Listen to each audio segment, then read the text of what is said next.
2 documentaries. One I just mentioned.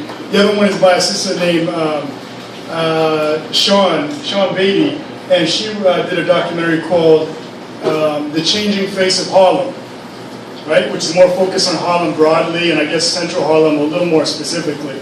We're going to show them back to back, and then you all as community members from East Harlem or wherever you're coming from are going to meet some of your neighbors, and you're going to digest the films, share your own views and expertise, and then we're going to have a panel that includes the filmmakers, and we always have a young person, a local high school student on the panel, along with the other experts, because our young people are experts, I know you believe that. And then we'll have a, we'll digest it as a community and hopefully come out with some new understandings and knowledge. That's the goal.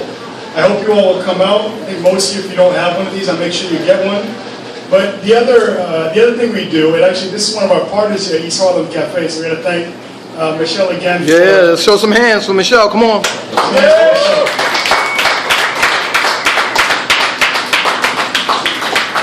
The other thing we do, and I'm passing this flyer around as well. It happens every month. How many people in here like to read? Something.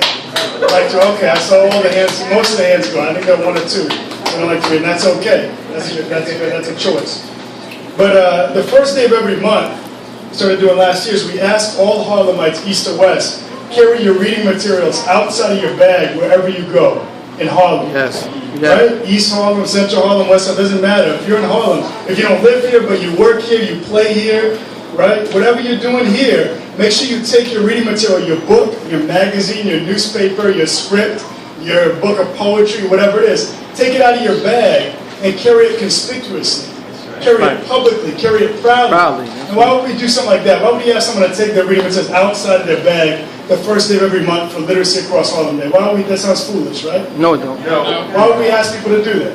Because it'll spread like a virus. Everybody be reading a book. Everybody be carrying a book and won't be ashamed of it. It spreads like a virus or wildfire or whatever, right? That's right. And our young people, they watch us. Every single person in this room is a role model, whether we like it or not. Right? Especially our babies, when they see us doing something, whether we're carrying an iPhone, a cup of coffee from East Harlem Cafe, which is a good thing. I encourage you to grab the coffee here. Whatever we're carrying, Beats by Dre, they're watching us. That's right? Somebody don't even know it, but they're watching us.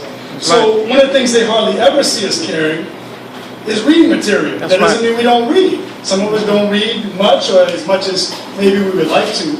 But we tuck it away, we hide it in our bags. We leave it at home. We leave it at school like it's something secret. Right? Something you don't want the world to see. Right? That's not an important part of our identity. So it's very simple.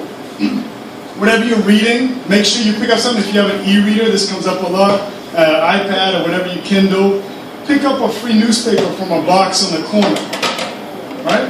You don't carry, that's fine. You don't carry, book, the hardcover or whatever. Pick up a free newspaper just for that day and carry it outside of your bag. So our young people and our fellow adults, our neighbors all around Harlem, see that that's an important aspect of our identity.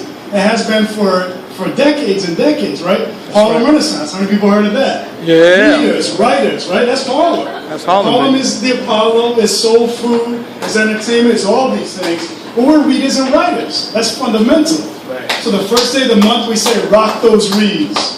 And that's our hashtag too on Twitter, Instagram. Rock those reads. Rock those reads. I mean, the same way sometimes I rock Jordans. I don't have them on today; they're falling apart.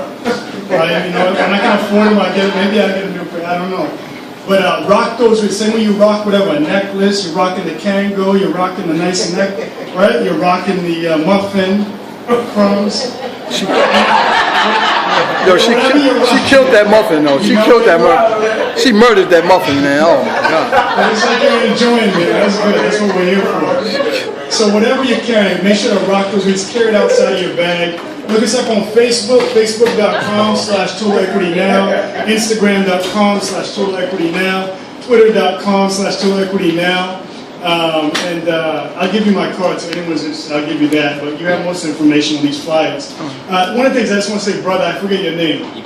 Ibrahim, okay. There were 2 things that resonated. There's a lot that resonated with me in the few minutes that I've been here. But there are 2 things he said that really struck me. And when I was listening to you, it's like, I know you're not Common.